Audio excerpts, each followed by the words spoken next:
ஓம் சரவண பவா. அன்பு முருகப்பிரியர்களே, கந்த சஷ்டியில் இன்னுமொரு சிறப்பான விரதம், மிளகு கந்த சஷ்டி. இன்று மிளகு கந்த சஷ்டியின் சிறப்பு பற்றி சொல்ல வருகிறேன். இந்த நாளில் முருக பக்தர்கள் உணவாக மிளகு வைத்து உபவாசம் மேற்கொள்வார்கள். மிளகு உடலை சுத்தப்படுத்தும், மனதை தெளிவாக்கும்.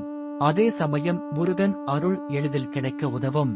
அனைவராலும் அனுசரிக்க முடியாவிட்டாலும் உங்களது ஒரு கோரிக்கை முருகனிடம் வைத்து இந்த விரதத்தை மேற்கொண்டால் அடுத்த 48 நாட்களில் அந்த கோரிக்கை நிறைவேறும் என்பது நிச்சயமான உண்மை.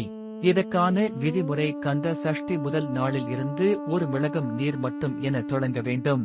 2ஆம் நாள் 2 மிளகு என்ற வரிசையில் 6 நாட்கள் 6 மிளகு என்ற அடிப்படையில் வெறும் நீர், மிளகு மட்டுமே 6 நாட்கள் அருந்த வேண்டும்.